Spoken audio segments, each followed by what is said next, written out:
What's up, everybody? We are less than a week away from the new season of Apex Legends, Season 17, named Arsenal. And so this is going to be everything coming with it. Obviously, these aren't patch notes. We don't know about weapon and legend nerfs and buffs. And there'll be some more details that come out as well. And there's also new ranked information, which is going to be its own separate video. I will link that down below if you want to check that out. But let's go ahead and get into what's changing in Season 17. So first, we see our new legend here. His name's Ballistic. I haven't played Titanfall, but if you've played Titanfall, you know who Ballistic is, I guess. His abilities are his tactical is this smart pistol he's holding here. All you have to do is put an enemy legend in the crosshairs, and then you don't have to be aiming at them after they've been in your crosshairs. Shoot the pistol. If it hits them, it will overheat their gun when they try to shoot it and do enough damage to them that they break the shield, that it breaks their shield and overheats their gun and they can't use it. It's like 10 or 15 seconds, I believe. And if it misses the legend, it'll fall to the ground, and anybody that walks over it until it's gone will do the same thing to them. His passive is Weapon Sling, where you can hold a third weapon. It can't hold any attachments at all, and then when you switch it into one of your other weapon slots, it drops the attachments off of that weapon, either adds them to your sling weapon or drops them in your inventory on the ground, which might be a little frustrating, and it might be hard to manage that weapon switch on controller. We'll have to see how that plays. And then his ultimate, I can't remember the name of it, but essentially his ultimate, when he activates it, his teammates in the range will now have faster movement speed. It will buff their guns. It'll make his sling gun a gold weapon, and so that's his ultimate. His kit sounds really overpowered. He's going to get either a nerf during the next season or right after that next season, more than likely. But we'll have to see how he plays, and we'll see how overpowered he really is. So let's get into the other updates. The new updates, World's Edge is getting a map update. The Fragment no longer is going to look like this. Fragment is now named Monument, and it looks like this. We have the Apex Museum here. Skyscrapers have been changed. And it says, fictionally, Monument stands as a testament to Apex Games, its museum, which is going to be in here, celebrates Apex's past, present, and future. It's a shining beacon to us on the dev team, a glowing reminder of how far Apex Legends has come since its initial debut in 2019. The Monument project has been brought to you by Silva Pharmaceuticals, paving the way to a brighter future at the edge of the world. And so here's some of the looks at it. Here's the Monument again. The museum's underground in this glass here. This is what the museum looks like. They have a Thunderdome exhibit, history of, can't quite see what that says, but they have different areas to show legends and stuff. From a design standpoint, Monument is a deep bunker with a quick access sniper nest, so I'm guessing the zip's going to be right here, and the sniper nest will be up here. Quick access sniper nest for positional control and scouting. That'll be fun for Vantage. The glass ceiling brings an interesting component to the verticality layered fights that this space offers. It's a different pace to the familiar collapsed map center, and we hope you enjoy it. That being said, we did make one more big change to Fragment. So we have stacks here. I guess they're not going to tell us. They don't tell us the new change. Stacks. This is Lava City. If you know, here's Big Mod here, and to the left over here is going to be Dome, and then this was Lava City in between both of them. That's now going to be stacks where you have construction building moved from Fragment, and then these new high rises in here as well.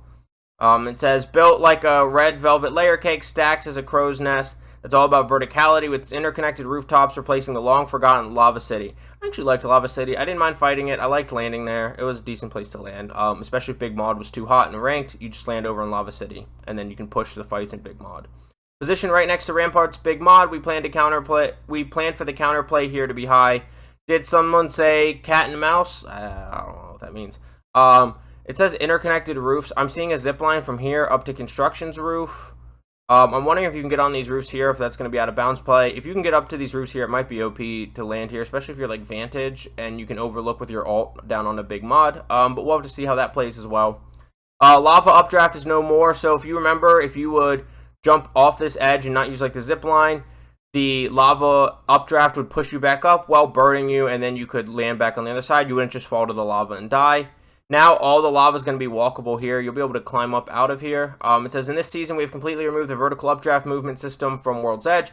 This floaty state above deep lava fissures was a remnant of World's Edge that is no longer needed with our recent map adjustments. To compensate, we have raised the lava floor and is now walkable. Be careful, it's hot. So obviously it's still going to burn you just like it has in other places in the map. But now you don't have to just take this zip or take the updraft. You'll still get burned, but you can actually just walk across this and climb back up out of it. Obviously still take the zip.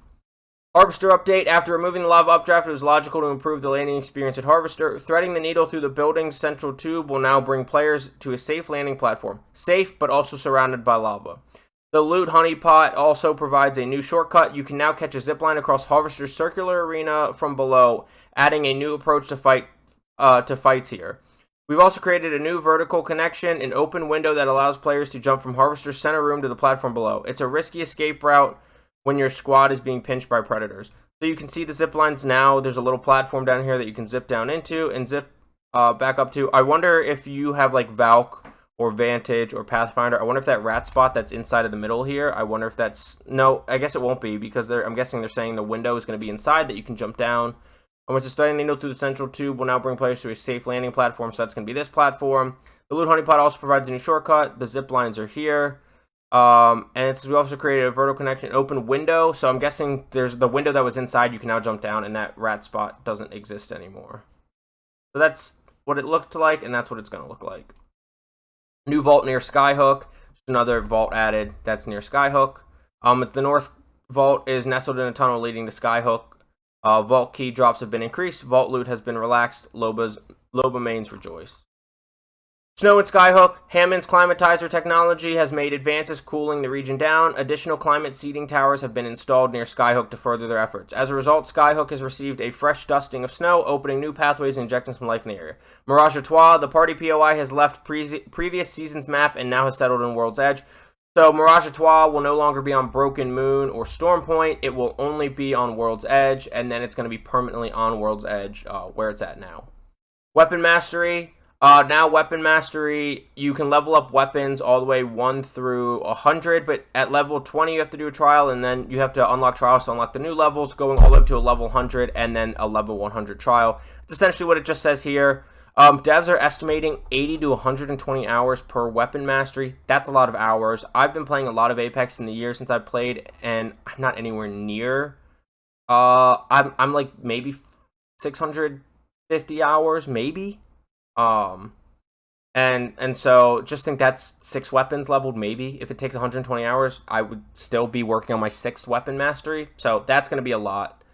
And it says each weapon mastery track will earn players weapon specific badges, lifetime performance trackers, legend weapon mastery banner frames, and guaranteed legendary skin for each weapon. They haven't said what the final trial will give you, the level 100, so we're not really sure. What's funny to me here is when you look here, it says flatline trials, and then it says extended light mag, extended light mag, extended light mag, extended light mag, charge rifle, extended light mag. So that's a placeholder image, but you think they could have been a little less sloppy on that. Firing range is also getting a big update. You can see this is what the firing range is going to look like now. Completely different. It looks a lot. Looks even more Kings Canyon inspired to me, but like I said, I'm playing this less than a year. Familiarize yourself with Apex Legends, warm up before matches, sharpen your shooting movement skills, experiment with weapons, attachments, and gear, develop and hone tactics with your squad mates, practice combat and duels with friends and against combat dummies that shoot. So now that's the big update to dummies, is they can now shoot back at you, versus before. Now with this past season, you could make them strafe and crouch and stuff, but now they'll actually be able to shoot back at you. It says the firing range has been completely redesigned with one core idea in mind: flow. We have expanded the space to give you more room to play, from a reorganized core to a new agility course, dual pit, and POI-sized town. This new space is built from the ground up for skill expression and skill development. I have tried to use the firing range for like skill development. It just doesn't hit for me. And I don't feel like spending hours and hours and hours in the firing range when I don't have hours and hours and hours to waste. And I only have a few hours a day to game, trying to learn recoil patterns and stuff. I'm just going to always be a bot, I guess. Core, a reorganized weapon loot layout, allows players to find what they are looking for quickly and efficiently. Simulated death boxes allow you to grab your favorite loot from anywhere in the range. Agility course, designed for mobility, slide, jump, climb, and balance to harden your movement skills. That's an odd choice of words. It should be like hone, but you see all the zips here. You see these upper levels here. see these like concrete, cement, rock blocks and stuff, wall jumps, climbs. You can do whatever on those. Here is the dual pit, designed in mind for a 1v1. So if you like to 1v1 in firing range, this is going to be specifically designed to play that. So it'll be interesting. Me and my friends don't ever do that. I don't do that with anybody. Training grounds, the rear town allows you to practice fighting and simulated combat experience. So these are probably going to be the bots that shoot back, versus there'll probably be other bots that don't shoot back. And so this will probably be the shooting back dummies. Customizable dummies can be configured to spawn, move, and shoot at players in a variety of ways, changing the setting to find the experience that best serves your needs. Turn on full combat mode to have dummies come to life and aggressively attack you from all over the firing range. Okay, so it's all dummies. And this is more what I would think would help improve your skills, is being able to fight bots. A lot of people from the Warzone scene will drop into multiplayer custom matches on their own with bots and fight bots to warm up. And so you will essentially be able to do that in this firing range. Improved targets. Infinitely shootable targets will light up different colors to give you feedback for where you hit them. Turn on hit markers in the customized range settings to learn shot patterns for the myriad of available weapons. Improved dynamic stats. Dynamic stats that track your performance in real time can now be manually reset, so you can use it in any manner you wish. New survival item, evac tower. If you played Warzone 1, you know that they had the portable towers, or the portable or balloons, and they're supposed to eventually bring portable drones. And this is essentially that idea. You can drop it anywhere. It can be destroyed by other teams, and you just hold it in the same slot you would heat shields and mobile and mobies, and you can just drop it in, and now you have a jump tower whenever you need it. So if you are in an area that doesn't have a jump tower, on maps that don't have enough jump towers, whatever, now you can drop it in and be able to jump tower wherever. And so depending on how you look at this is either kind of a stealth nerf to Valk, because now you don't necessarily have to have a Valk to be able to launch into the sky from anywhere, but also it can be a buff to Valk. If you're Valk, you can now hold one of these and have your ult. And so if you really got to rotate far, use your ult, then drop an evac tower, or vice versa. Use both to get really far, or hold it so when your ult's not ready, you can use this. And so you can either use it in tandem with Valk to have her be even more of a powerful rotation legend, or you can now not worry about having Valk in your squad, which is probably the direction I would lean. Nobody that I typically play with has been playing Valk. She was my first main. She was my buddy's first main. He's on to Loba. I'm on to Vantage and Fuse, depending on what I'm feeling. And so it'll be really nice to have this. Be careful, though, the evac tower is limited duration, so it'll actually get rid of itself, just like the balloons in Warzone. And it will slowly take damage over time. Enemies and allies can shoot the balloon to accelerate the process, destroying both the evac tower and your hopes of escaping. And see you in the dropship. And so that's the change we can expect. Obviously, that's not the patch notes, so there'll be more specific details coming out end of this week, beginning of next week, or over the weekend, because the new season is going to drop on Tuesday the 9th. And like I said, there's rank changes, which they said ranked dev blog tomorrow. That was actually yesterday. I'm a little behind on these, but I'll drop the link for this blog post and the ranked video down below, and then the ranked video will have the blog post for ranked down below as well. I might throw that in here down below, but thank you so much for watching. I really do appreciate you watching it all, whether you skipped around or watched the whole video. If you spent any time here, I really do appreciate it.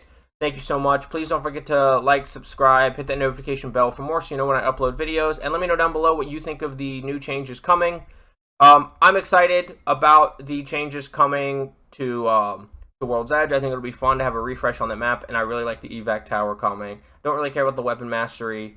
But we'll have to see how it all plays and how it all feels to see what I really think of it. And like I said, I'll have all that stuff linked down below, all the information, the other video and all that. And I will also have all my social medias linked down below. I'm back streaming on Twitch. I was streaming on Kick a little bit. I don't really like Kick, but follow me on Twitch if you feel like it. Follow me on Kick, because I might be back on Kick occasionally. And follow my TikTok and Instagram. I'm posting on there minimum 4 days a week usually. And follow my Twitter. It's not as gaming heavy, but if you just want to follow me, feel free to do so. But I will see you in Season 17, hopefully playing Ballistic, hopefully enjoying the new World's Edge. Get frying. Have a good day. Bye.